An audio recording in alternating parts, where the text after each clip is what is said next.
Shane Kilkelly. And I'm Kyle Thompson. And I'm Callum Cant. And you're listening to General Intellect Unit. And this time we are joined by a very special guest. Callum, you get the what I'm trying to make the traditional questions, which I've forgotten to do a couple of times, but the questions for all guests are: who are you? What are you doing here? Why are these things happening? Okay, so who am I? I am a ex-Deliveroo worker and kind of trade unionist and organiser in the UK. I'm currently doing my PhD at the University of West London in worker organisation, basically looking at service sector workplaces and trying to understand how we rebuild a militant trade union movement. So that was who I am. What's the second one? What are you doing here? What am I doing here? We can drop the format. It doesn't matter. And then I'm talking about my book, Writing for Deliveroo, Resistance in the New Economy, which is kind of a short polemic book about platform capitalism and how class struggle is adapting to a new context and how workers are just being kind of disempowered by the reorganisation of capital into these new forms, but also finding new ways to struggle. And then the final one is... why are these things happening? What does that one mean? I'm not sure. It just always felt like good flavour, to just have it in there.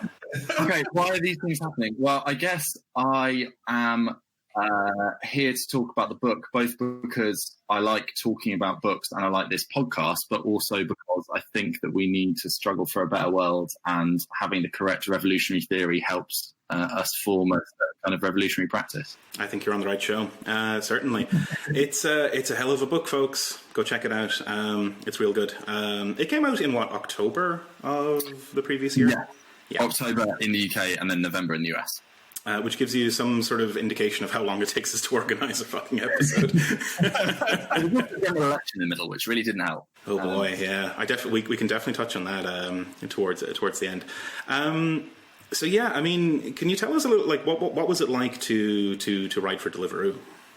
So I basically ended up in the scenario of writing for Deliveroo because there was, in August 2016, I was working a desperately boring desk job where I just spent much of my time listening to podcasts. I actually developed a habit of watching cycling racing. I'm not like a cyclist, but cycle races take about 8 hours. If you watch them from literally the first kilometre to the last. So if you just put one on at the start of the day and have your headphones in, then, you get wrapped up in this gigantic drama. It's amazing. The major ones go on for a month at a time. So you can just literally all day, every day, be watching cycling racing instead of working. I mean, this was how profoundly bored I was.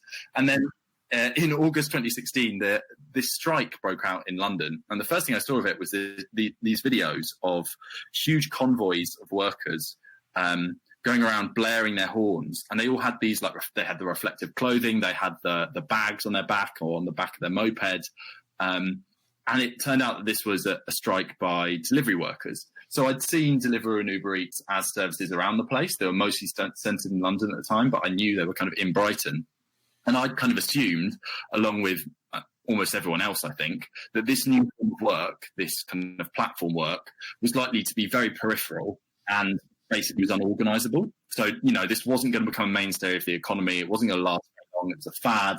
And there was zero chance the workers in these scenarios getting organised because of the way technology was used to intentionally disorganise them. But this seemed to prove the lie, right? Immediately it showed that whatever I'd thought about what the situation was, it was profoundly inaccurate, because these workers I'd assumed to be decentralised and disorganised had come together to organise a wildcat strike. And we then went on. I chatted to some friends. I wrote an article about it for Novara Media, which is kind of a left-wing alternative news outlet in the UK. And we discovered this was a strike over wages. And I chatted to a friend, Petros Elia, who's the General Secretary at the time of the United Voices of the World, which is kind of a base union in London, who'd gone along. And I asked him, what's going on? This looks really different. This looks really weird. The trade union movement in the UK is basically, strikes at a historic low. What circumstances have caused this huge outbreak of wildcat strike action? He kind of basically just said he didn't understand what was going on. He was like, this is remarkable. They're breaking all the rules. They're not doing this the way that I think they should be doing it, but it really, really works. And that to me was, like a red rag to a bull. I was like, what do you mean that you don't understand how it works? So I immediately wanted to try and find out, how are these workers organising? What are the conditions in platform capitalism that make self-organization possible, viable, and a tactic being picked up by large numbers of workers. And I thought potentially the best way to do this. So this desk job, alongside being deathly boring, actually didn't pay me very much money. So I was like, well, you know what I can do? I can work in the evenings for Deliveroo. I'll do what we call a workers' inquiry. It's kind of this particular methodological substrain of Marxism where you use the experience of workers to try and investigate wider questions about the composition of the working class and capital in general. And I thought maybe we could do kind of a militant research project.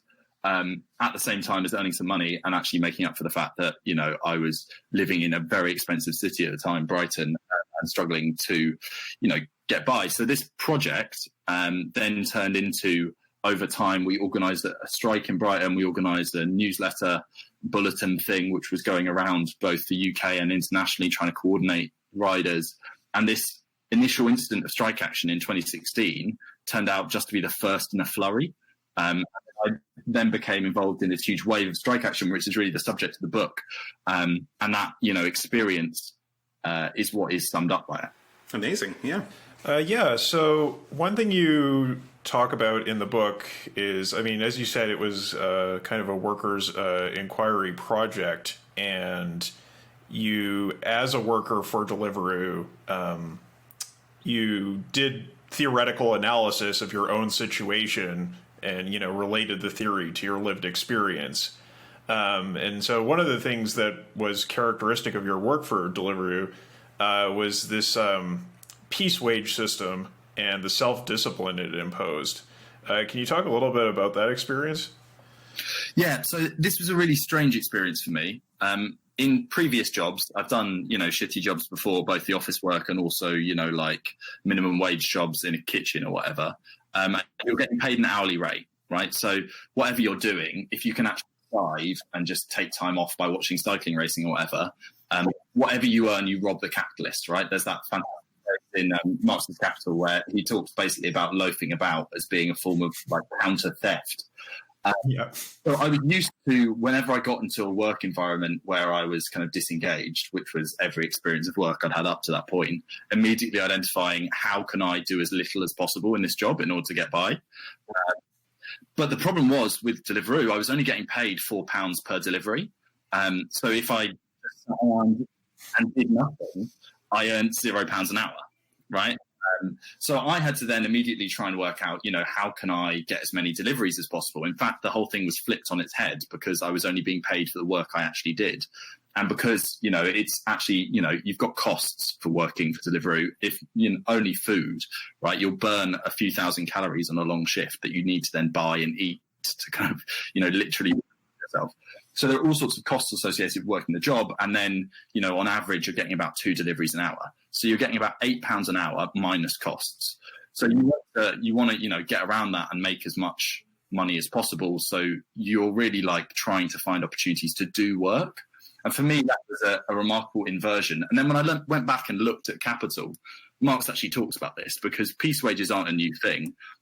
He calls them the form of wages most in accordance with the morality of capitalism or whatever it is. I think that's the exact phrase. But he basically says that, if capitalists can get away with paying workers in this way, they will do. And indeed, when I look back at the history, whether it be dockers or whether it be, workers in car factories, there's a long history of using piece wages to force workers to intensify their own work. When you're not guaranteed that hourly wage, you have to do as much as possible. And wasn't that transition also true for Deliveroo, right? That like in the old timers writing for Deliveroo, they would tell you that like, oh yeah, it used to be an hourly thing and it was hourly plus a per delivery fee, but then it got switched around to just be entirely per delivery, right?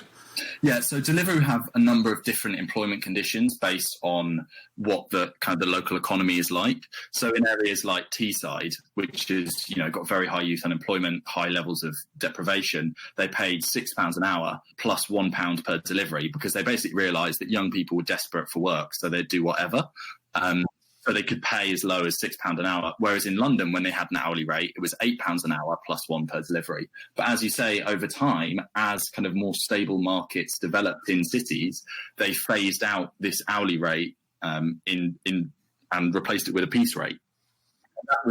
That had been the trigger for the strike action I saw in London in August 2016. It's that process of changing the way people are paid. And because you don't have any formal employment contract, that change doesn't have to be a negotiated one, right? There doesn't have to be a collective discussion or even really a pretense of consultation. They can just immediately change the way in which the work is organised. It can change the terms on which you work at a moment's notice. You just have to accept that. You're just meant to put up and shut up. You just get a little notification, right? Ding. And then it's like, oh yeah, your pay structure is different now. Yeah. Or another one which often prompted conflict was the change from, so there are also, when labour supply isn't massive in a new city, Deliveroo will do a thing where they basically like schedule shifts. It's never the case in Brighton, but in lots of other cities across the UK, that was how people worked. You'd get your stats up by doing lots of deliveries and being available to work a lot of the time.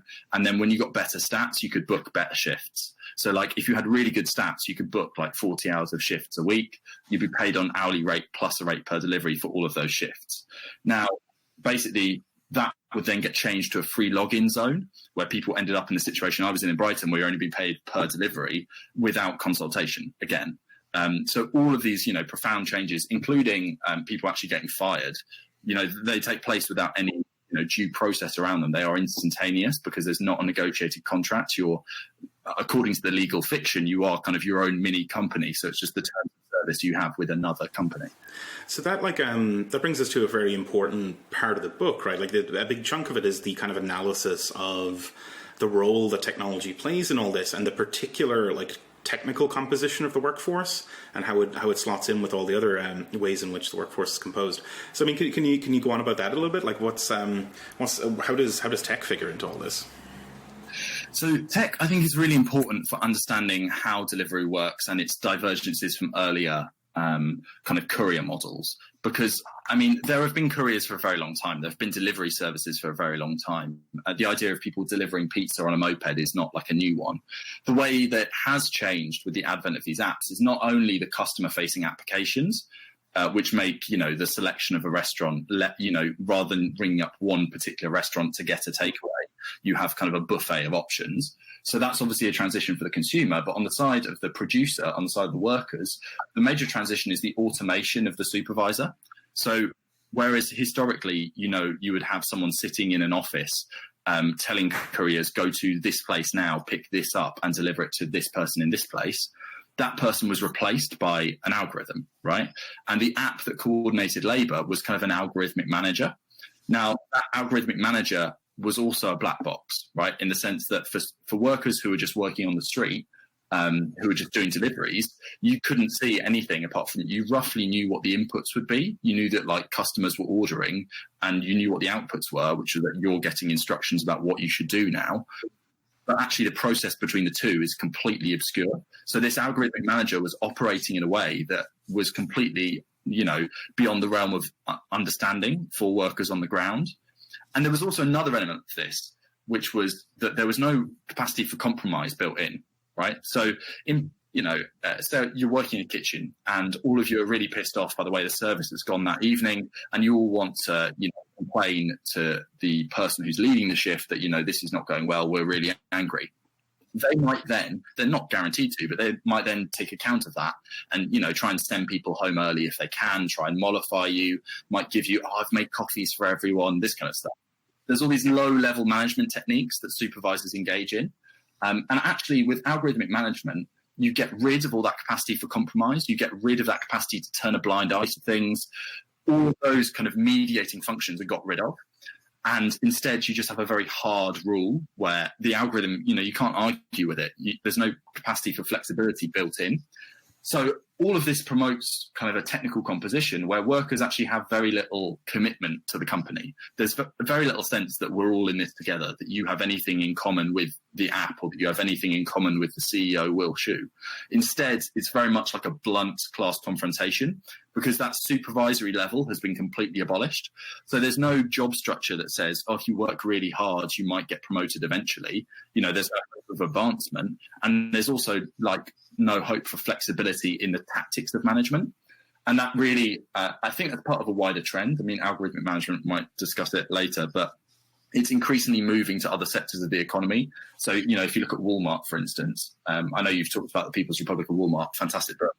But basically, like Walmart, your shift scheduling isn't done by a human anymore. It's done by an app which guarantees you only get, I think it's 29 hours a week American workers get before they start to accrue health benefits. So, make sure that the entire fleet never goes over 29 hours a week, so they might be able to, like fix a broken leg or whatever. So this tendency towards the automation of supervisory labour, which isn't, supervisory labour isn't in itself productive. So it's just fixed capital being replaced by fixed capital, to use like the technical terms. That automation of supervisory labour is becoming increasingly common across a variety of sectors. And so in the way that, I guess like the technology of the assembly line, for instance, was introduced in Boston in textile manufacture long before it was introduced at Ford. Yes. And kind of automotive manufacture, I was interested in getting a look at what does algorithmic management mean and how can we fight against it, and like how does it change the nature of the struggle on the shop floor.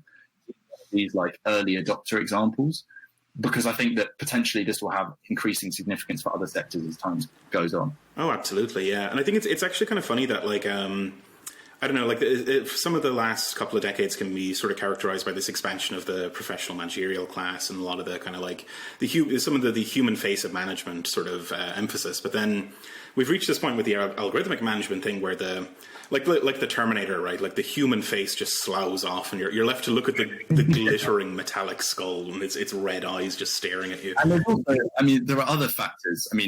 As part of my PhD research, I do some work with Wetherspoon's pub workers. And there they have like this very elaborate internal job structure between like an associate, which is the lowest person on the rung, and the actual pub manager, who's on 40 grand a year plus a bonus if they hit profit targets. There's about 5 or 6 layers in there of like various sub-management tiers. And this has historically, and in many places, continues to kind of pacify people because they have, I have a hope of advancement, and also, I don't have solidarity with someone who's on 10p less an hour than me. But also, like, due to challenges to profitability in that sector, they've actually compressed the wage scale to such a degree that workers who are associates are literally sometimes on 5p less per hour than the person supposedly their immediate manager. So there's all sorts of factors leading to the compression of and collapse of these job structures and human management systems. And I think increasingly, algorithmic managers are very good at doing efficient calculations, and they will increasingly replace humans. It just seems like an obvious result. Right. So I think many of our listeners will have had experience with the so-called gig economy. I know I have. I've done piecework of this sort. I've, had some really primitive algorithmic management experience, but I think this is, as you've said, a bit of like a harbinger of things to come. So it's really worth kind of digging into the details of what's going on in these industries, because we're going to see it pretty much everywhere. And as you mentioned, like this idea of algorithmic management, on the one hand, increasing management efficiency, but also increasing class antagonism, is something that maybe people can expect to see in their industries in the near future. And the tactics that are developed here may be valuable as well. Yeah, I think that one of the particular things that studying algorithmic management has really led me to think about is the way in which, so from my perspective, when I was a Deliveroo worker, when I was organising strikes and we were organising protests on the street about wages, I very much thought in terms of, we've just got to organise everyone who's doing deliveries in the city of Brighton. So, my goal was entirely, I want to organise, 100 plus couriers who are doing deliveries on the streets, who I meet in kitchens, who I meet in these places called zone centres, which are like surplus labour accumulation sites. Those were the workers I was really focused on. But actually, in retrospect, I think there's a significant case to be made for the fact that these algorithms are actually the products of other workers. Like the technical workers who design and produce these forms of fixed capital are actually, they're just in London, right? There are workers who are also, they have a unified class interest. They're not all bosses, and they actually design and create this stuff. So, with examples of things like the Tech Workers Coalition, which I'm sure listeners are probably aware of, or any of these examples of highly skilled technical workers organising, I think there's a significant thing to think about in terms of how we can forge industrial alliances across the black box, and how we can actually make it so that workers who are producing this algorithm and workers who have their work directed by this algorithm see their common interests together, despite the fact they have, dramatically different life circumstances and often very, very different work processes. How do we make them see the community of interest and organise against their common enemy? Yes. Certainly that gets back to what we've just discussed in our previous episode. Yeah. Right. So, speaking about worker resistance, within the delivery workers themselves, you found that one of the explanations for this supposedly or this apparently spontaneous organization that happened in London was invisible forms of organization, such as the use of WhatsApp. Can you talk a little bit more about that? Yeah, of course. So I think we all know from the experience of work that working alongside other people, you develop cooperative relationships, and those cooperative relationships have like two sides to them, right? In the first instance, they help you get the job done. They're of some value to capitalists. I mean, like the whole nature of capitalist production is increasingly everyone cooperates to do the labor that reproduces society. If someone said to me, you've now got to feed yourself, I would have no idea how to do that, right? Where if I was a pre-capitalist peasant, I'd probably have a relatively handy idea how to do that, because I didn't just cooperate with other people to let them feed me whilst in my current life situation, wrote useless books and wrote a PhD. But, we have such a complex division of labour, and that's really the fundamental basis of capitalism. The capitalist mode of production relies on the working class cooperating with one another. But then that also has a flip side to it, where we know that those cooperative relationships we have in the workplace are also the point from which we start to organise. So workers basically, there's a guy called Stan Weir who I'd really recommend people read. He was a docker, he was a merchant sailor and a car factory worker in the US. And wrote really eloquently about the way that workers create their own communities and their own informal work groups. And the existence of these groups is really, they're the microstructure of worker resistance, right? Your group of mates is always going to be the people you go to first when you're pissed off about wages getting cut and you want to organise against it. Now, in a conventional trade union format or conventional workplace format, that mostly looks like, people chatting at the pub or whatever, where you actually have in real life interactions with one another. But in the context of platform work, because workers are kind of spatially disorganized and you share something of a common workplace, as in you'll often meet in restaurant kitchens or these zone centers I mentioned earlier, and those do create some kind of structure for like IRL interactions. Everything also goes on via these big many-to-many communication networks, which, stealing from an Italian workerist, Romano Alquati, I called invisible organization. And these big structures, be they, primarily WhatsApp groups, meant that although on the surface it may appear to people as if, the Uber Eats riders waiting outside McDonald's on their phone are just like each doing their own respective thing and not really a community whatsoever, these groups often create huge amounts of community and they play many different functions. So they play kind of practical social functions in the sense that they allow workers to share jokes, to send memes to one another, to, talk about if the roads are icy on that day, to talk about if there are bike thieves about, to share information on, when's the next payday, any of these kind of like small questions, to organise five-a-side football matches. There's a whole jumble of functions performed by these kind of organic social channels. But then when workers decide that they want to mobilise, so if there's, wages have just been too low for too long, they're also the first channels which actually snap into action. And they kind of convert into they kind of replace trade unions and act as strike networks, basically. Mm-hmm. So just to tell the practical story of how in Brighton we got organised, I started working in the company in I think September. The details are in the book if people want to look there. Buy the book, everyone. Yes. Go buy it. So in about September, I started working at the company, And for the first few months, the wages were actually pretty good. Because I joined at the start of a huge wave of recruitment where basically demand was quite high. So you'd start work, you'd log in, and then you'd just be going delivery to delivery to delivery constantly. Like there wouldn't be a break. So you could make £12 an hour, £16 an hour for a period just because there was so much demand and there wasn't actually, the labour supply wasn't massive. But Deliveroo noticed this and responded with a huge wave of recruitment, mostly students and young people, which then kind of flooded the labour market. And because you only get, if there's 400 orders to be done by 400 workers, everyone makes one delivery an hour, they all get paid £4 an hour. If there's 400 deliveries to be done by 200 workers, you do 2 deliveries an hour, you make £8 an hour. So obviously, like having a smaller amount of workers in a piece rate system is much better for the workers. But actually for Deliveroo, it meant that, deliveries would take twice as long. So there was no disincentive for them. They weren't paying you if you weren't doing any work. So they were incentivized to hire and hire and hire and hire. And that process basically meant that wages just nosedived over the winter. Yes. As wages went into nosedive, everyone started getting very angry, but it also meant that we were all hanging around a lot of the time. So in the app design at the time, these have actually been eliminated since, but there was a place called a zone center where it basically told you, like, go wait in this square because that's just where we want, it's like a holding pen for surplus labor. But because we were all spending more and more time not doing orders when we were on a shift, we all ended up just waiting there, discussing how pissed off we were, discussing how little money we were making.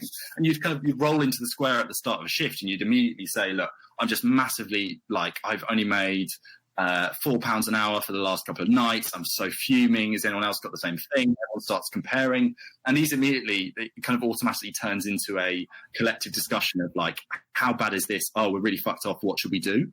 Now, there is potentially no better environment for the wannabe organizer than one of these large, you've got 30, 40 riders standing around discussing how pissed off they are. All you do is start advocating and saying, look, we should all get organized. We should go on strike. We should show them that if they don't pay us better, they're not going to get any work done. We can fuck their business up. If we all just stopped work at the same time, the whole app would stop working. And so through having those conversations and producing this bulletin, the Rebel Roo, which kind of talked about the experience of riders who've been on strike elsewhere, over the months from September to about January, we got to the point where we could call a union meeting and get to the point of actually chatting to people about shall we set up a branch and actually do this. So in late January, we did that. It was really successful. We had a load of riders there, mostly cyclists. And I was a bit worried about the fact that, how are we going to reach out to moped riders? Because the two components of the workforce are quite different. And we might get a chance to discuss this later. But people, you tend to have young UK-born, often highly educated cyclists, and then often older, migrant, English not their first language workers on mopeds, and they're working many more hours a week. So there was a division that was reflected in the fact that, I'd recruited lots of people who are a bit like me to join the new union, but we hadn't got through to the migrant workers yet. So I was worried about this, and I was like, we're going to have to take it really slowly. We're going to have to bridge that gap. We're going to have to go bit by bit.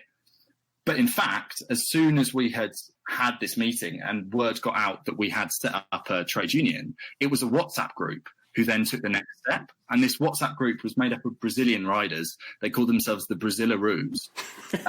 Incredible. And the Brazilian riders called a strike for the next week. Right? They were like, oh, great, we have a trade union. Now we go on strike. Because they already had trade union experience, right? They were... A lot of them did. Yeah. Amazing. And I mean, there's fascinating examples that some workers had been through the Arab Spring in Egypt, and there was a whole diversity of different experiences flowing into it. But these workers knew exactly what to do when a strike was called, so they got straight in touch and were like, "Yeah, okay, we're calling a strike." And the trade union, us lot, then had to run to keep up and be like, "Yes, okay, we can do that." This is so. It's so contrary to the sort of usual narrative, and it's definitely a narrative that I've sort of been guilty of parroting, I guess, that the working class is completely dissolved, and it's this like vanguardist thing of like we the union intellectuals and the I guess the lumpen intellectuals like us on the show, we have to go to the workers and like teach them how to organize. But then you go there. I mean, it's kind of narrative that runs through the book, and you go there and they're basically on the cusp of clicking into place already. And it's in many ways the working class, even and probably especially the most disempowered and precarious elements of the working class are more advanced than the unions, right? Like, and the unions are surprised when the strikes come about. Yeah, I mean, I think there's a danger of getting dragged into a discussion about kind of spontaneism and organisation, which would a big part of my PhD project is a lengthy discursive examination of Lenin, which is not something I really want to bore the listeners with. But I think it's certainly true that workers have the organic structure already existing through which they can organise themselves, and through their experience of work usually understand the most effective way in which to shut down production. So workers on a tactical level often have a lot of nous already in place, and it's a case of discovering that nous and kind of working out how we can interact with it as a workers' movement, as kind of what American comrades kind of call a militant minority, and how we can coordinate alongside those switched on workers. That isn't to say that these workers can kind of spontaneously develop an affiliation to socialist ideology, because the depressing thing actually was when I was working with many Brazilian workers, both in Brighton and in London, kind of in their WhatsApp chats, talking about organising, talking about how we could take the struggle forward. It actually happened to come during the period of the Brazilian election. Mm-hmm. Very frequently, we'd end up with Bolsonaro supporting content being shared into those WhatsApp groups. So there is this contradiction there where a lot of these workers were often illegal migrants taking wildcat strike action alongside kind of leftist radicals. Their support base was entirely coming from the extra parliamentary left in the UK. And they, in their own conceptualization of their role in politics in Brazil, were voting for Bolsonaro, right? Mm-hmm. So there is this profound kind of disjuncture where actually I still think there is a massive role for us as kind of trade union linked intellectuals, as the left generally, that we need to win political arguments with workforces, as well as just like, it's not to say that these workers don't already have valid political ideas of their own, but also that, people don't spontaneously become socialists through the experience of going on strike. And that's a difficult balance to strike, right? But we do need to both, the whole point of a workers' inquiry is the belief that, workers out of their own experience of work have something profound to say about the way in which capitalism today operates and have a perspective, which is the key to our success more generally. But at the same time, it's not to say that, they're just, the sun shines out their arsehole and they already understand everything. Oh, totally. Yeah. Sure. Yeah. So, this discussion of politics, we can take that up and talk a little bit about the relationship of the workers that you encountered with the Labour Party, because the Labour Party was somewhat involved in the strike actions that happened. Is that right? Yeah. So it's interesting. A lot of the engagement of the Labour Party with this process of organisation came through the involvement of trade unions. So, for instance, the Independent Workers of Great Britain, which was my union in Brighton, I was a shop steward, and we, it was our branch that went to John McDonnell that got him to then write a letter supporting our demands, right? Which was obviously, significant support to have the Shadow Chancellor at the time supporting the wildcat strikes of a lot of migrant and angry workers, that was significant leverage, but that was kind of coordinated at a higher level. And so things like that, and then also John McDonnell again was very central in organising support for the fast food shutdown, which was this coordinated strike between Wetherspoon's workers, McDonald's workers and Uber Eats workers, the first national Uber Eats strike in the UK. That actually was heavily supported by the Labour Party in lots of ways. So lots of local groups were organising their own community pickets of places like McDonald's and going out to support striking food couriers in their area. And, that was Momentum branches and Labour branches across the country helping out with that. But again, that kind of high-level communication was done trade union to the party supported by the trade unions. Right. So there was coordination there, but at what how deep that coordination is or how profound it is still, I think, open to question, and certainly something that we might want to develop further in terms of building a political project going forward. Right.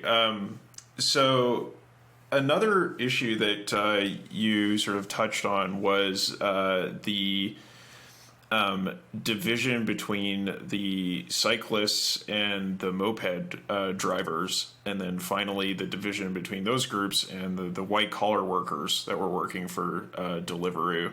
I think that you did manage to, the workers in general did manage to bridge those gaps a little bit, but do you think that the solidarity between the cyclists and the moped workers was kind of an enduring thing, or was it a temporary thing?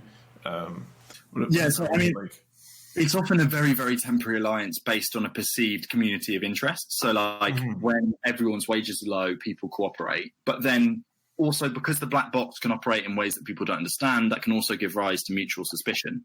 So in the Brighton example, we basically organised really well. We had a big strike. We had a series of demonstrations. And then there was a crisis when basically cyclists, all of our work started drying up, but the mopeds were still fine. In fact, the mopeds were a bit better off. Right. What people worked out was, or what people guessed was, that there had been a difference in the weighting of like who was getting more orders between mopeds and cyclists, which meant that basically all of the like long-term cyclists got driven out of the job, like kind of informally made redundant because their hourly wage just dropped through the floor. Whereas the moped riders were still fine, right? And that solidarity between the two groups, which had been the foundation of our campaign, which had been the foundation of how we actually had leverage in the workplace, might have been, I mean, I can only ever say might have been broken by the intentional manipulation of the labour process at the level of the algorithmic manager. So whilst these coalitions can emerge and often do emerge, and it's remarkable, when you look at instances of workers in food platforms getting organised, I mean, everywhere all over the UK, the scope of this stuff is really remarkable. Little random towns like places like Worthing or, just everywhere where these platforms operate, there is usually at least one example of self-organised strike action that has emerged in the wake of them operating in that city. There are often these coalitions come up, right? They do regenerate, but they're not really long-lasting and permanent. Some of the barriers to that are things like you may literally not speak the same language as the people you're on strike alongside. Like you try and have a political conversation with someone, or try and have like an organising conversation where you're like, you should become a shop steward. You obviously, people look up to you. You're a natural leader, but it's very difficult to kind of have that chat if you don't speak Brazilian Portuguese or, whatever language they're talking in, and they don't speak English. One of the major reasons that migrant workers end up in this job is because the app will operate in whatever language your phone is set to. So you don't actually have to speak a word of English to do the work.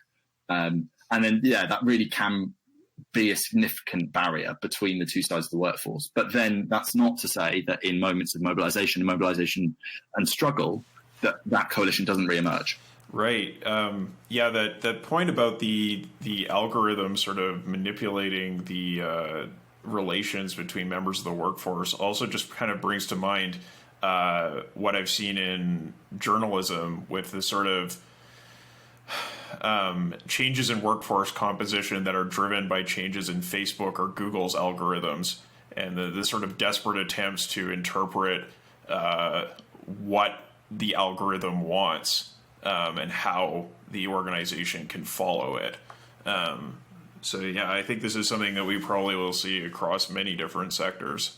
And also it can really, political organisation can be destroyed by it. So, I mean, I know friends who do stuff like make memes for Facebook audiences.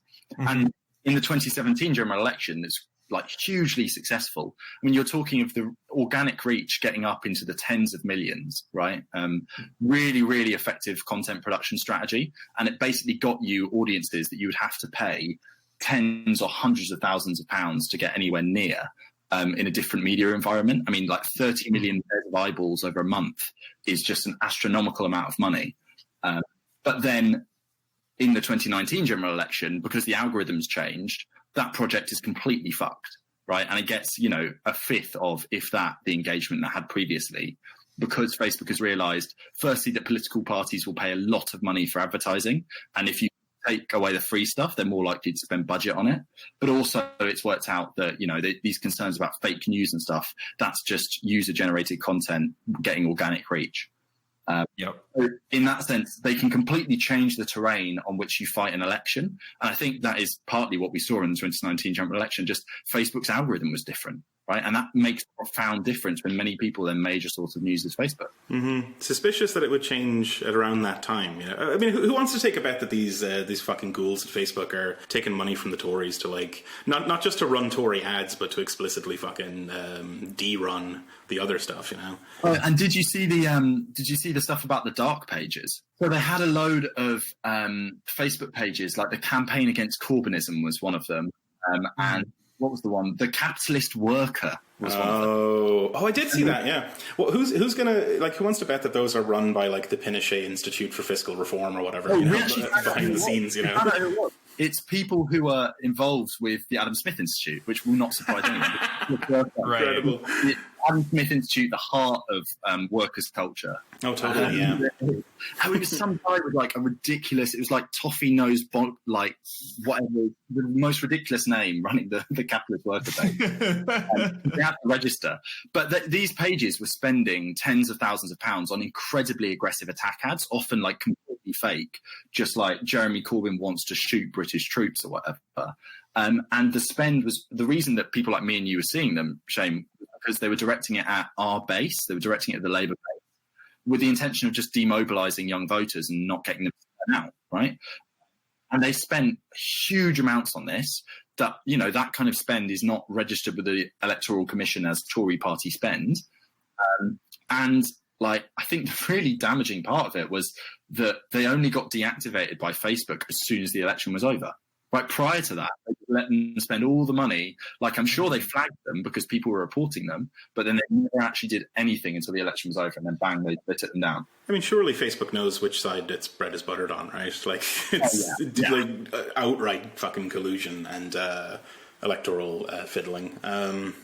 Grotesque. It's almost like living our social lives through these platforms that we don't control is a bad thing.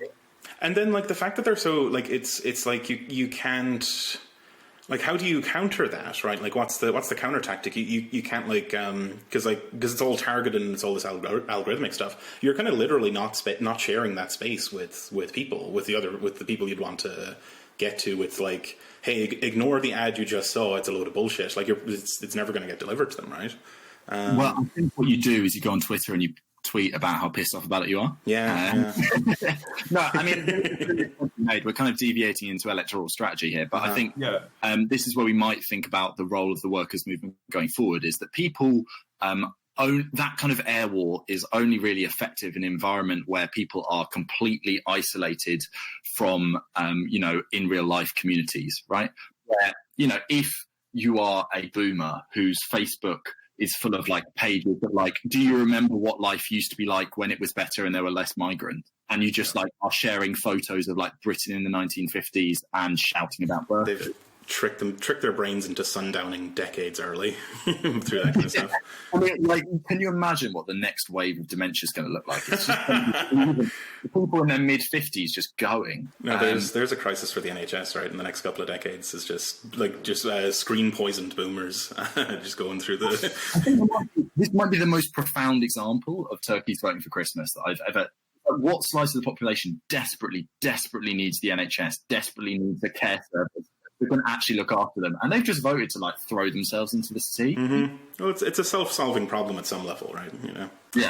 You make the NHS eventually die, but there's this thing I think where actually the role of things like organising in workplaces, organising in communities around rent and those kind of things is that you can actually get into people's lives and have organic interactions with them. So what Labour's campaign was premised on over the course of the 2019 general election was let's have 2 million conversations with people to convince them to vote Labour.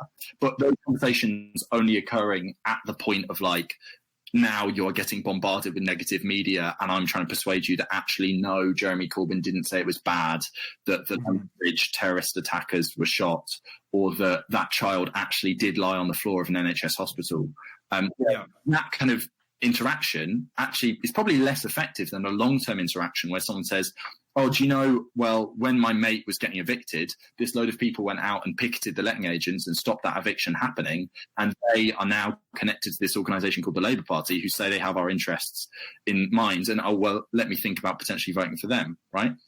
So the role of economic organisations, things like renters' unions and workers' unions, you know, the role of doing things like organising at Deliveroo is, in the long term, we might be able to change people's voting behaviour. Yes, I mean, that's obviously a good thing. But then in addition to changing people's voting behaviour, we reduce their reliance on these channels that are completely dominated by the ruling class and start them to see that they have agency in their own lives, right? So that you're not just living life vicariously through a screen of children playing in the 1950s, but you have a sense of like, I can do things in my own life which will improve it. And I have concrete relationships with other people in my community. I'm not completely isolated. And so I believe that actually a movement that wants to totally transform society has a snowball's chance in hell. Because until people can really look at that in their everyday life and believe it, you know, we're not going to win. Yep. Wonderful. So what you're saying is it's time to log off and go outside and like look at the sun or whatever. It's time to put like the reverse of a child lock on a computer. Everyone needs to go onto their dad's laptop and install like a boomer lockout mechanism. Yep. That's going to be the reverse of fortunes, right? Like instead of clearing viruses off their fucking bullshit when you go home for Christmas, you're going to have to install as much fucking malware as possible.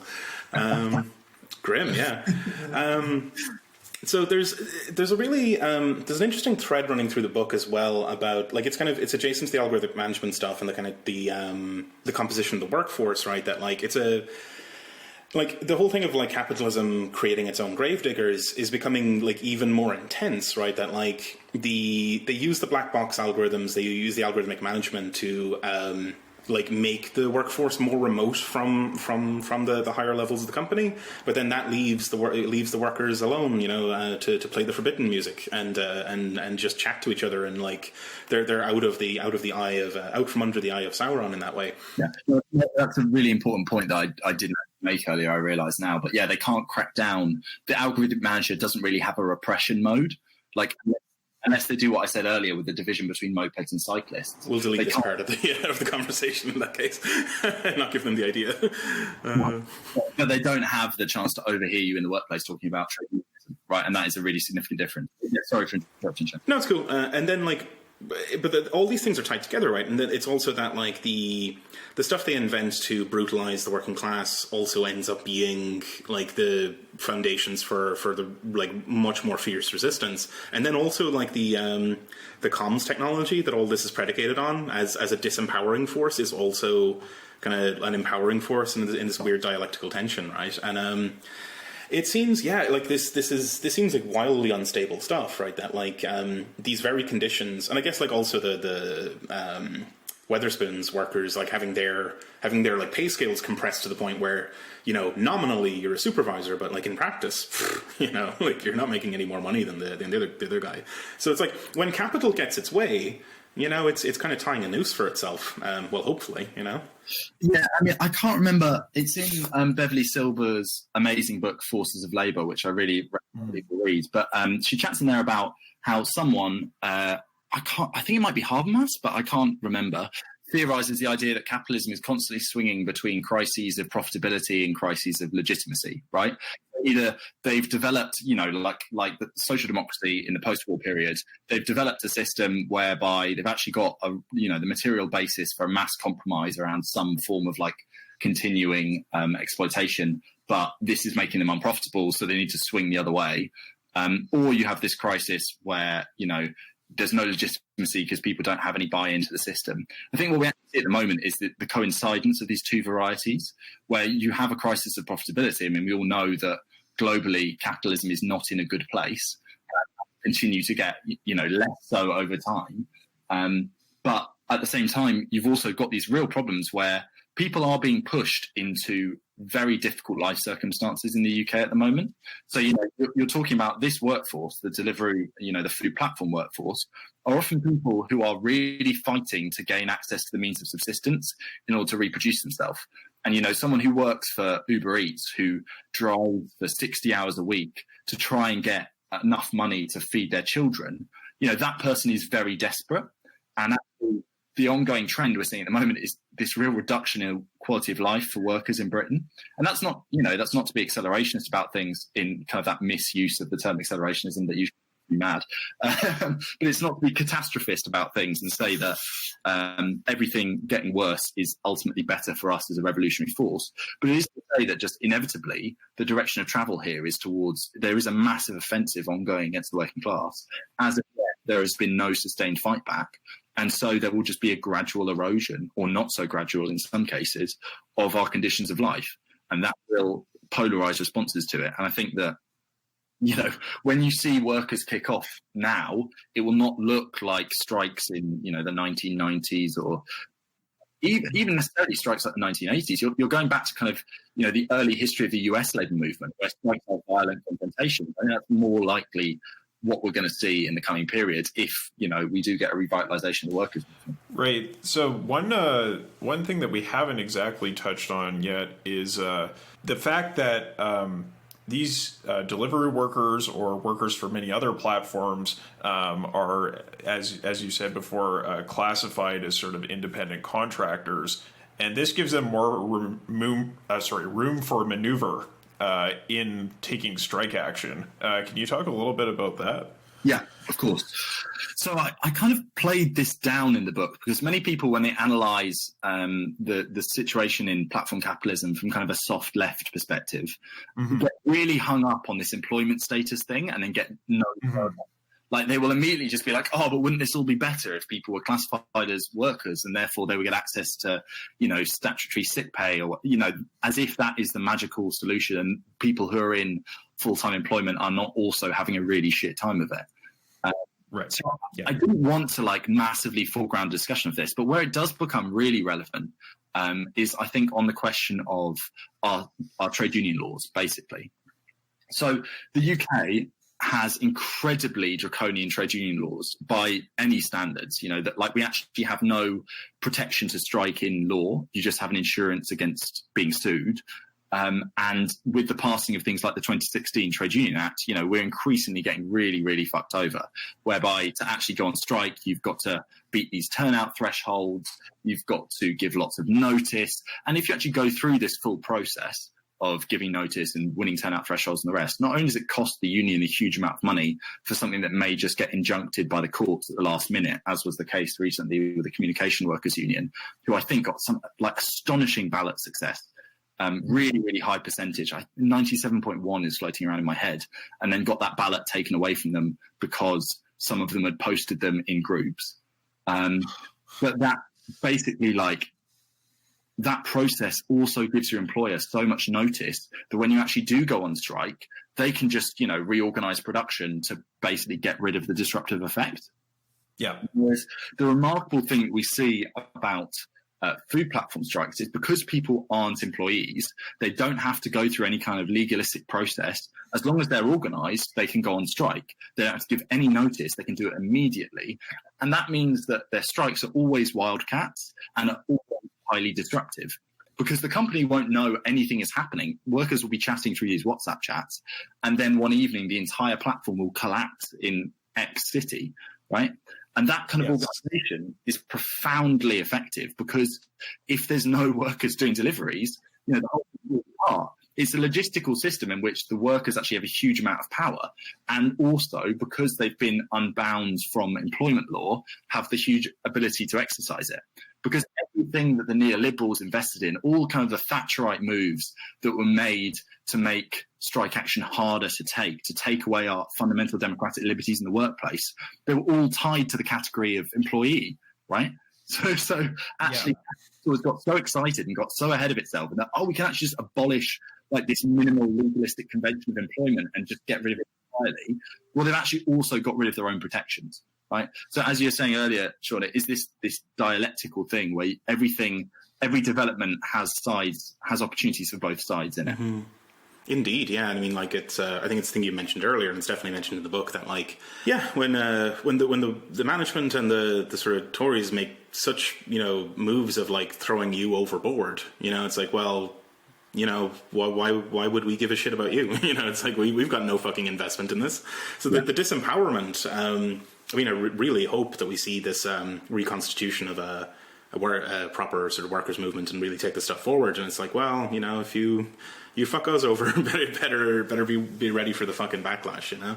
Yeah, I got an amazing quote from there was a first strike in Brighton I told the story in February, called by the Braziliroos, and then there was another strike later that year in November when I wasn't working for the platform anymore, and I went along to kind of see how it was going and support the picket line. And I was chatting to a worker who I hadn't seen before, and I was basically asking him, you know, like, why are you doing this? I was trying to understand his specific motive, like why was he on strike? And he came up with an amazing line where he said, basically, look, either we fight or they fuck us. Uh-huh. Yeah. Right there. There's no further explanation needed. Either we fight or they fuck us. And it was like, that is exactly it. Amazing. Yeah. So has much changed since the book came out? Has there been further developments or any interesting sort of stuff that, like, if you were writing the book now, would be included? So I think the really important thing to note here is that this is not there are not big set piece battles between workers and management in this sector. Instead, it's much more like a constantly ongoing guerrilla war. There's not going to be a national renegotiation of a contract. It tends to be that, like, fires just flare up everywhere and in kind of short bursts, and workers don't necessarily generate long-lasting organizational structures out of them, but they might win short-term concessions. So, for instance, like in Brighton, one of our demands was a hiring freeze, right? Where we basically said, like, stop hiring new riders so that as people drop off through turnover, we'll start getting a better and better rate because there'll be, more deliveries per rider. Now, we were successful in winning that. But actually, in terms of, like, was that communicated? Was it maintained long term? It's really difficult to say. And then also the way that the piece rate works, there are now all sorts of Deliveroo doesn't pay flat rates anymore. It now just plays a multiplier. So it can, they can basically say, oh, you've got an extra boost now, so your wages in this area are going to go up 20p per delivery for the next couple of weeks. But they'll never admit that's a result of strike action, and they can actually withdraw it at any time. Right. So that means that kind of, especially, and the fact that none of these count in official statistics, and they're barely ever monitored by local newspapers because local newspapers have been shot to bits, basically means it's very hard to keep track of what's actually going on. Like, there will be strikes organised that I have never heard about and will not have made it into the book just because, I didn't know they happened. Because they've been localised to, like, all the Uber Eats workers who work from this one McDonald's, like all 15 of them stopped working at once. And it's clearly a strike over boost rates, but, it will never get reported as such. So this means that it's actually, it's very difficult to keep track of everything. From what I can tell, we've had a reduction in intensity after kind of the wave of 2016 to, I would say, 18, 19. That was a really significant wave. And it appears that the intensity is now less, but kind of qualitatively different, in the sense that the IWGB now has significantly more resources to attempt to organise delivery work, and are going about attempting to construct a long-term form of organisation. Because really the problem here is, like, how do you bind these workers together? So, they're really pissed off and they want to spontaneously go on strike. But, like, how do you have a meeting 2 weeks after where you have, representatives of each sector of the workforce come together to develop a further strategy, right? That's really the question that people have been trying to solve. And so at the moment, I think we're kind of in a period of experimentation where, because there aren't so many fires being lit all over the place, we're trying to work out how that form can kind of change to incorporate people in the longer term, and how you can develop durable institutions out of these individual wildfires, as it were. Right. So just to touch on one other point in your book, which I think ties in with this, you sort of conclude with a few different future scenarios. So we kicked off this show with 4 futures, of course, but we got 3 here. So there's the scenario of the bosses sort of winning out, kind of liberal compromise or more worker-led scenario. Could you just talk a little bit about the futures you see as possibilities going forward? Yeah. So, I mean, this is where you commit the cardinal sin talking about the future. There's actually been a development I didn't entirely anticipate, which I'll talk about in a sec. But in terms of the bosses winning out, I think what we've really got to think about is the way that they want to reorganize this is entirely provisional on whether this bubble will hold out.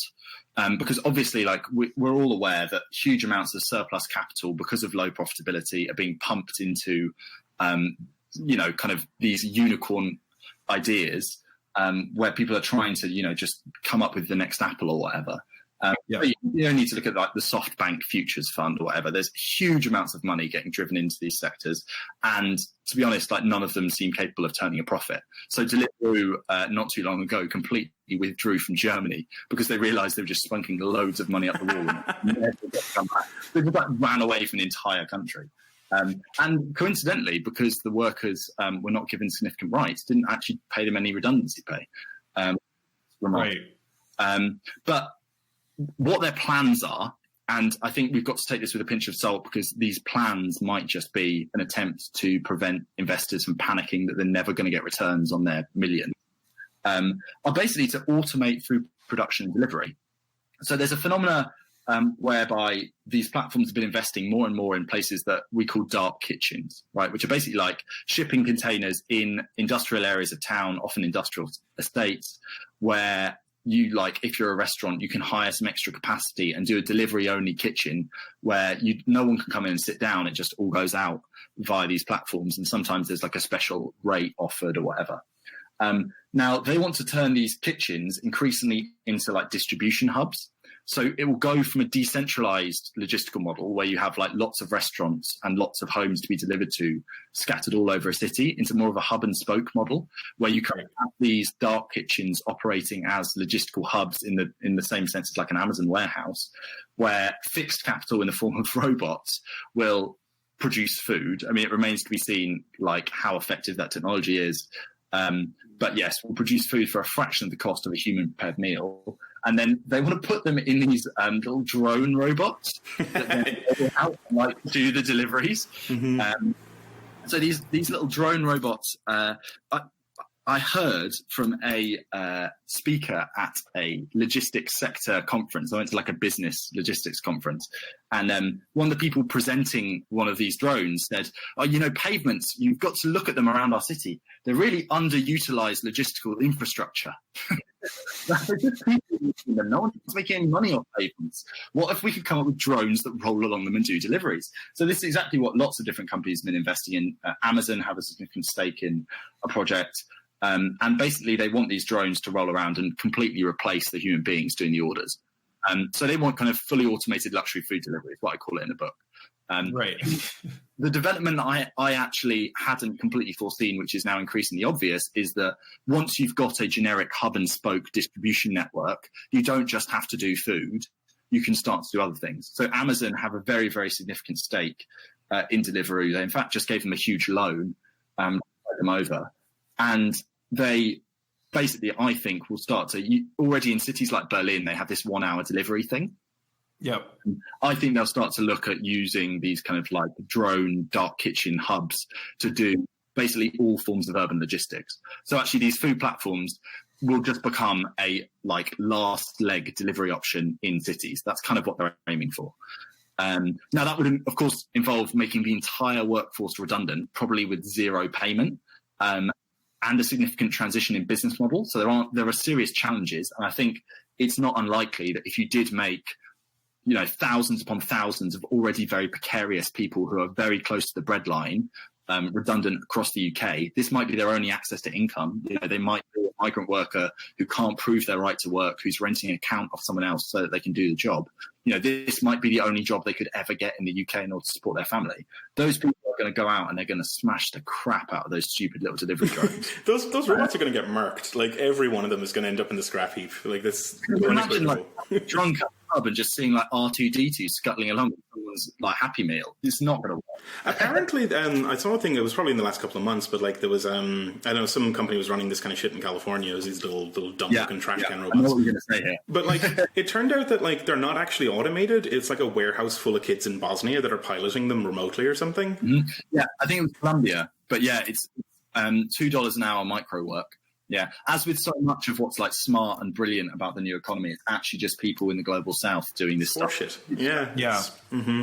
Which brings us right back to that flying cars fucking essay way back at the start, right? That like this automation thing is really a fucking smokescreen to obscure labor conditions, and particularly to obscure people from the global south or whatever, and just like holy shit, like, and people lap this shit up, like fucking Wired puts out an article and it's like, wow, we're going to automate all this stuff, and it's like, come on guys, look behind the curtain for fuck's sake, like don't fall for it, you mooks, you know.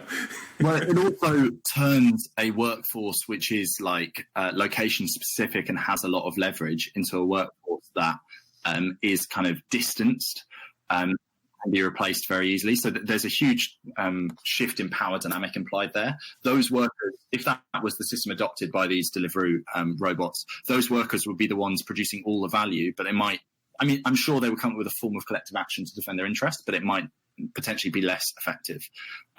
So there's all sorts of transitions implied by that. But we've gone on for a bit about the wet dreams of Will Shu.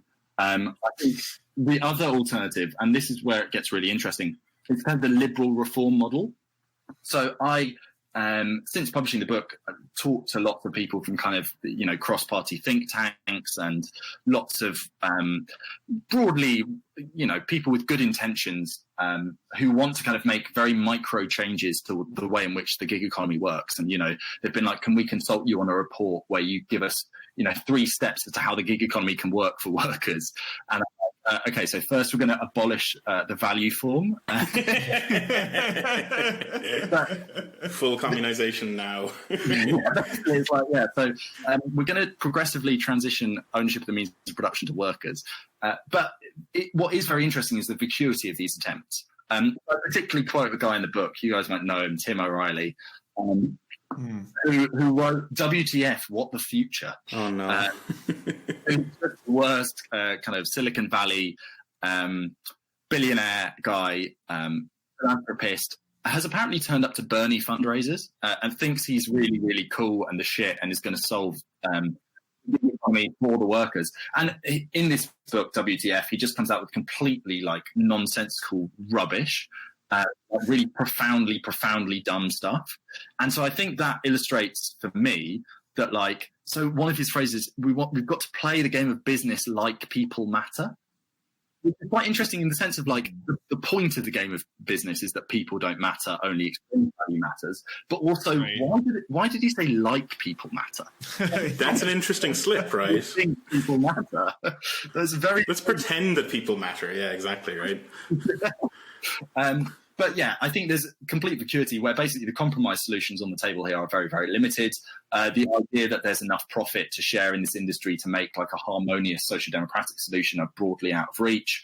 The situation facing these largely urban surplus populations who end up doing this work is basically immiseration, or, you know, there is no viable way out that maintains social relations and doesn't immiserate them.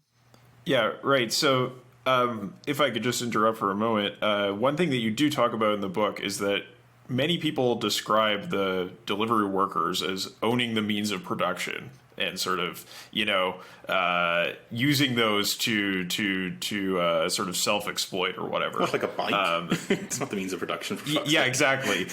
But what you say is that this is more like the workers own the means of subsistence. And I think that kind of connects into this whole dimension of immiseration that you were just talking about. Yeah. Well, you actually have to provide more and more in order to be able to turn up for work in the first place, right? Like instead of just feeding yourself breakfast and like clothing yourself, you've also got to turn up with like a bike, a moped, you know, things that used to be fixed capital that had to be bought by the company has then been basically outsourced to you as your means of subsistence. And yeah, this idea that workers own the means of production is completely fast. And basically, a lot of this book consists of go back and read Marx again, everyone. There's a lot of good stuff in it. Yes. But so then I think one of the compromise options, which potentially has more, like people on the radical left tend to give it more space, is this idea of platform cooperatives, whereby people say, yes, you already own the means of production or the means of subsistence. You already have your bikes. All you need is an app, and then you can outcompete these companies and just like cooperatively own them as workers. I think this is a complete fallacy for a number of reasons. I mean, first, often people underestimate the amount of work required to maintain the major, the algorithmic manager is very complex. They just think because it's like on a computer, then like computer people can do it quite easily, and you just need like 3 engineers and a It's few just like Excel. What the fuck's wrong? Like, it's just you put it in the spreadsheet, it does the fucking thing. It's easy. So sometimes there are underestimations of that amount of effort, but also I think like fundamentally their vision here for how you destroy platform capitalism is you outcompete it, and you're never going to outcompete these platforms in how much they're willing to immiserate labour or how much venture capital they're willing to spunk up the wall to take your consumer base away from you and pay your workers more. Like, they outcompete each other. I was in Amsterdam talking to some workers there, delivery workers, and they were basically saying, we each work for about 7 apps. They all go at the same time, and they're all trying to win the workers over to their app. So they each pay like competitive bonuses to try and get you to work for their app. Now, that only exists so long as the struggle for like monopoly control of a city is ongoing. As soon as that ends, obviously wages drop to immiseration levels. Yeah. But that just proves exactly what they would do to a platform cooperative. They compete the hell out of you. And also, we've got examples with like attempted Uber cooperatives in the US, where Uber's been banned from the city for a certain period of time, and this cooperative has flourished. And as soon as Uber has been reintroduced, they've absolutely smashed the cooperative to bits. Yeah, I think it's a thing we sort of brought up on the show before, but like this thing of like, the answer to the horrors of capitalism is yet another startup. It's just... Cooperatives may do like worthwhile things in terms of showing workers they can self-organize, and that actually like there is not genius, that bosses aren't complete geniuses, right? Like Elon Musk is not actually very clever, right? That might be a worthwhile demonstration of a cooperative, but I think that, and for some people it might create a nice niche in the economy where they're not having to be completely immiserated, and good on them for that. But it's not a large scale solution. It's not a replacement for class struggle, and this is where kind of my preferred solution comes in, which I like to call platform expropriation, where basically I think that if you look at the social use value of these jobs. So we haven't really talked about it, but like who actually uses a company like Deliveroo? So the advertising will tell you it's people who want a urban luxury consumption experience, but for some kind of unspoken reason don't want to leave their house. So they want really expensive, really nice sushi or something, but they don't actually want to go anywhere. Now, actually, I think what all this reveals is basically the lie that people who tend to use these companies want to have some kind of like, they basically can't feed themselves because they're exhausted or depressed or hungover or are experiencing any number of one of the maladies of late capitalism to which office workers are increasingly subject. They are socially isolated. They don't have, someone who, if they're a couple, both partners work jobs, et cetera, where white-collar workers are increasingly experiencing a real crisis of social reproduction. And these platforms, they don't offer them a new kind of service. A lot of these white-collar workers could just go to Lidl and buy a load of takeaways, and that would do much the same job. I mean, God knows that like a pizza that's been bounced around in a cardboard bag for 15 minutes is not particularly nice. But it does offer them a high social capital way of kind of eating. And this allows them to solve a crisis by saying, I'm not in a crisis at all, right? Mark Fisher talked about the idea of responsibilization, right? Everyone thinks everything that's wrong in their life is their own fault at the moment, right? And that's particularly the case with mental health. And so I think often like workers experience the fact that they're really struggling to get by, but they don't want to admit that to themselves. So this is a high social capital solution. It's like you're not depressed and like standing around in your dressing gown, not having shaved for a few days on a Sunday, you've just drunk away the whole weekend because you're awful. You're not depressed. You're having a luxury experience, right?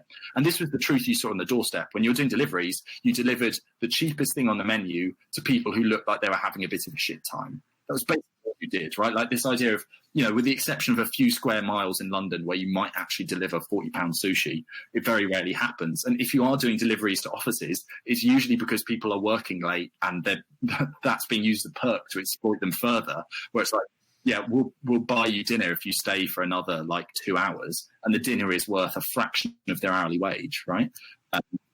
So actually, what do these platforms do? Well, the fundamental point is they are care platforms, I think. And so when we think about how we want to transform them, we've got to think about how can we unleash that care functionality? Like how we produce food for each other is the most fundamental way of, really caring for one another, I think. Anyway, I'm a big food person. I always think that you really know someone when you've eaten with them, when you cook for someone. There's a reason that's special for us. Everyone thinks about the food they ate as a child, or many people think about the food they ate as a child as like a special point of emotional connection with them, because it's such a primary care thing. So in my head, when we talk about how, workers taking ownership of the means of production through a process of social revolution, I mean, that's the underlying premise of this, is that we're going to take all their stuff, not pay them any money for it. Wilshire is going to run away crying. His golden billionaire nest egg has just exploded in his face. We're coming for that toothbrush, assholes. Yeah. We're going to take the toothbrush and we're going to use it to scrub a dark kitchen. But that kind of process, how can we repurpose the thing that we get out of it, the platform we get out of it, under workers' control? I think we've got to think about these infrastructures as part of, hopefully, like a universal basic service package where people can be fed. And, if you are, if you're suffering with a mental illness, if you're elderly, if you're disabled, this can be offered as a care service to lots of people. And we can turn those dark kitchens from these kind of insular, horrible places where people are just exploited and do deliveries into kind of hubs of social reproduction. We can have communal kitchens where, food is going out on delivery, but also food is being provided. And you can use the purchasing power of those kitchens to do specific kinds of environmentally friendly. You can encourage vegan patterns of eating so that we reduce the environmental load of how we're feeding ourselves in cities. There's all kinds of ways that you can think about using this platform as part of a communalization of everyday life in contemporary cities. And I think for me, like that goal has to kind of orientate us, because we're not just trying to fight for better wages here. This is not an economic struggle. And fundamentally, this book isn't even really about Deliveroo, right? Like this is really like one way into chatting about how we think about and rebuild a workers' movement, which has as its end goal, not just like the raising of wages, but the abolition of the wage system. Mm-hmm. Indeed.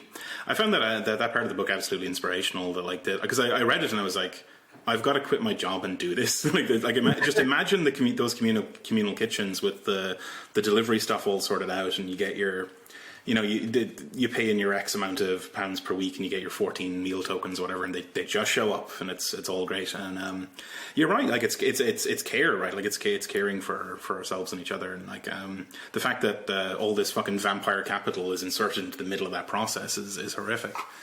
Yeah. I mean, it's definitely going to be my job under socialism, is going to be like, I'll go back and work for Deliveroo all over again. It wasn't too bad spending hours on my bike, just like riding around the city. But if you just got to do it in a way that like really made the world better, straight back on. And I completely recognized myself in that notion of, that you're just getting it because it's a choice between, like, in your family, you're wiped out after a bad day at work, whatever, and it's either Cocoa Pops for dinner or it's order in on Deliveroo. And yeah, you know what, we'll get that, but it's nothing like what the fucking marketing makes it out to be. Like, it's like we're not being, this incredible bohemian lifestyle. It's just we feel like shit, and it's like literally it's either we have a bowl of Cocoa Pops for dinner, or it's going to be actual food and it's going to be delivered. And I was like, I just didn't realize about myself until I read that passage, and I was like, holy shit, that is entirely on the money. Sorry. Yeah. No, it's great. Yeah. I recognize it from I've ordered. I mean, people always ask me, "Oh, should we boycott the platform?" Like, no, because then people won't get any work to do at all. But also, like, whenever I've ordered off these platforms, it's been in that state of exhaustion. I mean, yeah, I think the size of these companies and their capacity for growth really tells you something about what's going on in certain sections of the British working class. Yeah, I guess you really quite intelligently observe in the book that this is sort of like the next wave of the ready-made meal, right? Like this is the next form of that, where the ready-made meal was kind of it exploded as a consequence of the reorganization of the workforce under neoliberalism, and what we have with Deliveroo is more or less another form of that, another way to allow you to work longer and spend less time on care labor in the home. Mm-hmm. And like they still can't turn a fucking profit. Like if this is the best capitalism can come up with right now, order the fucking gravestone, because it's going to be over soon. Because like this is the glittering fucking future apparently, according to these, and they can't turn a goddamn profit anywhere. Even when they externalize all their fucking costs onto like, oh, you have to buy all your own equipment and stuff. It's like, holy shit! Like this is on its last legs. If this is the absolute best it can do, you know. Well, hopefully, who knows? Maybe, hopefully. My favourite fact on this front is so Uber Eats is apparently, Uber are very excited about this, more profitable than Uber in some 50 cities. And Yeah. you're like, guys, you're not really selling the rest of the Uber platform to me here. That's right. Yeah, absolutely. Yeah. So, is there anything else we should cover before we wrap up? Well, I think it's also important to, you know, like, what's the point of, we've said we want to rebuild a workers' movement that can kind of aim for the abolition of the wage system, as well as just like concrete improvements in people's everyday lives. But I think the challenge for us going forward is to conceptualize what that looks like in new economic conditions. So concretely, like, you know, we know what the mass strike looked like in Russia in 1905, but fundamentally we're operating on completely different terrain. And the challenge ahead of us for like, how do we think through what the mass strike looks like in advanced economies in the 2020s? Right? Because fundamentally, we've had things like, you know, a lot of manufacturing has been outsourced. We've got just-in-time production. There are all these like, fundamental changes in the way that we get access to commodities to reproduce ourselves, and also the system gets access to, you know, the value it needs to reproduce itself. For me, I think like reconceptualizing that workers' movement, that's really the challenge ahead of us. But it's not a passive challenge for like someone else, or like to like chin stroke. All the stuff in this book, like the insights in this book, are not, you know, because I sat back and had a really good think about things. Like maybe like Adorno, you can do that. But most of us sadly are not Adorno, or perhaps like luckily are not Adorno. So I think it's also like, if I can end it with anything, is that we have this challenge, all of us, not only to write books about things that we find interesting, but also like practically, you know, the method here was a workers' inquiry, where I went and did a job and talked to people and tried to understand things from the workers' point of view in order to get some kind of like wider systemic insights about how capitalism as a system is operating in our contemporary context. But everyone has that kind of agency. And this is not, you know, I end the book slightly emotionally chatting about Rosa Luxemburg being locked in prison, and how, you know, the challenges ahead of us are doubtless really, really severe. But we have to be that militant minority that turns things around. And, you know, the labour movement and the workers' movement has never grown in straight lines. There's never been just like a gradual upward progress where like an extra 15 workers join a union every second for, you know, 2 years at a time. It is these periodic explosions. You know, you have these massive spikes in membership and strike numbers every now and again when political conditions are right and people mobilise and see their fight with their bosses as a fight that it's up to them and they can win. And we're the people who have to play a role in making that happen, you know, whether it be in your own workplace, whether it be engaging to support people in workplaces near wherever you are in the world. That agency is in our hands. And so the thing the real thing I'm shooting for at the end of the book is to give people a sense that like this was just me working a random desk job and then going out and trying to stir some shit, and that we probably all roughly do. There was no particular skill involved in this. It was turning up at centres and shouting about how things were shite and we deserve better. And I think that like we all have to take that agency into our hands. Indeed. And yeah, history is non-linear, and we're on the steep part of the curve right now. Engage and lean in.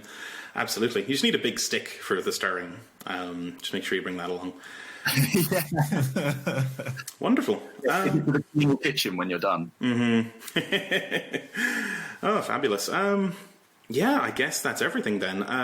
Thanks, listeners, for coming along with us. Thanks, Callum, for coming along with us. It's been absolutely wonderful.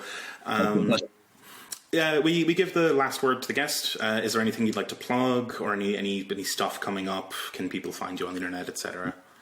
Yes, I'm on Twitter at Callum Cant 1. The book is available. I don't care if you buy it on Amazon. I'll let you off. I really don't know.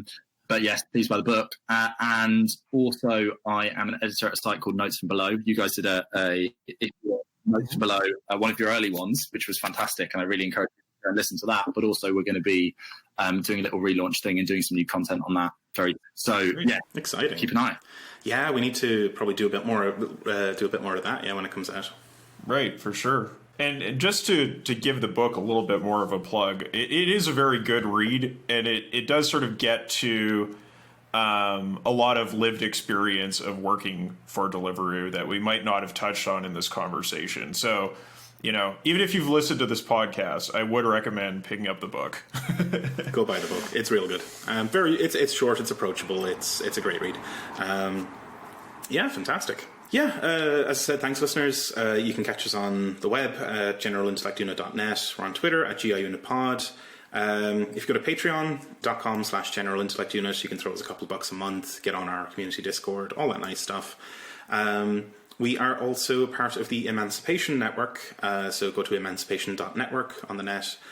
And check out our sister shows, Swampside Chats and From Alpha to Omega. They're wonderful. There's a new show. By the time this airs, there will have been a new show aired. Is that? No, but we better not. We better not spoil that. Yep. Well, I think for sure it'll definitely have started already. Okay. Yeah, I can always edit this out if this is the case. But Jumpsuit Utopia is our new show. We're watching Star Trek and talking shit about it. It's pretty awesome.